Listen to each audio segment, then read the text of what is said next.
Most of the things I share are actually from the perspective of somebody who is not just in charge of people, but who is responsible for the growth of a group of people. Hence, women in leadership. Okay, but anybody can really benefit from it. Why I have been talking about the concept of asking and understanding how to ask in the past couple of weeks is because I strongly believe that the design of God for man is for codependence. The idea of God is that there are all those people on the earth, and that we must, by virtue of the desire He has put in us, that we must grow.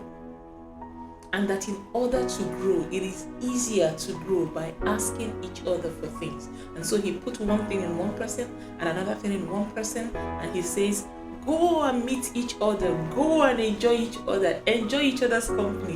What you need from one person is not what you need from this other person. And so by virtue of that, mingle amongst yourselves.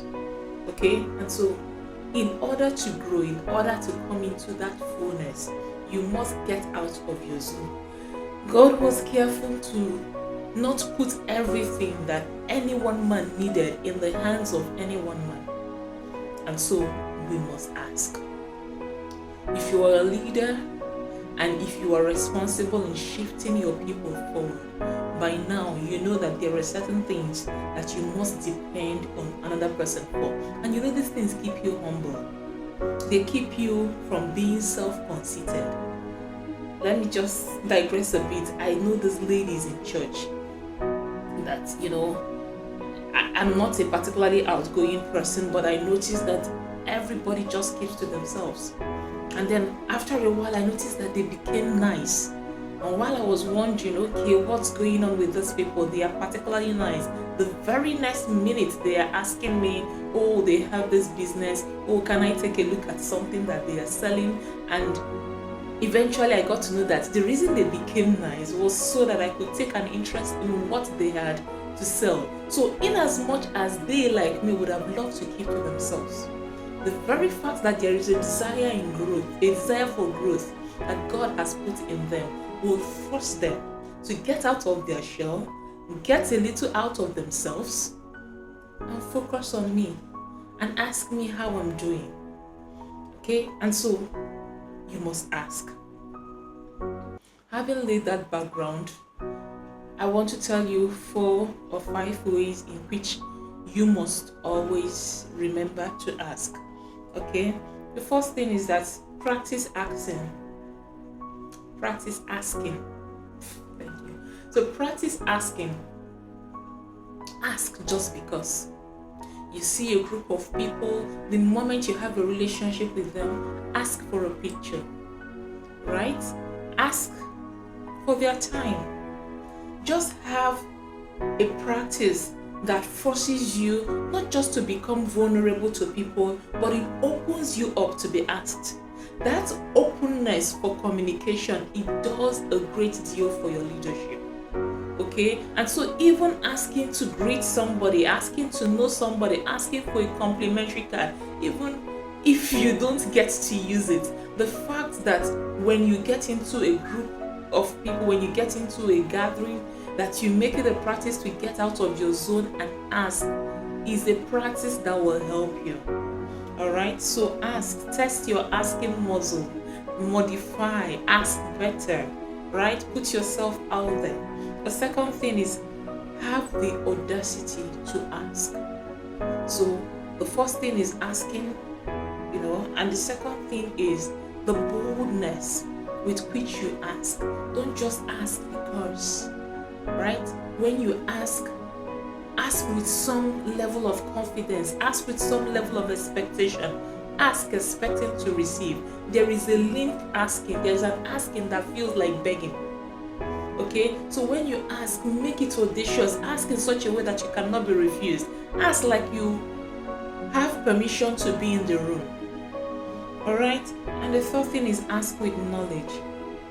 Because if you ask poorly, after a while, you are going to get discouraged. You will not want to ask again. So You ask in a way that it's almost like you know that this thing is there before you ask. I remember being in a foreign country all alone, and I needed some people to take pictures of me while I was at some sites. Traveling alone can be such a chore, but I wasn't on a holiday. I just had to be there for school, I think.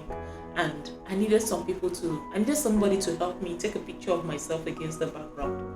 And so I needed to start looking at, because you know in that country particularly, everybody can be up and about their business and very to themselves. And so I needed to start scoring the people who I wanted to ask to help me take a picture.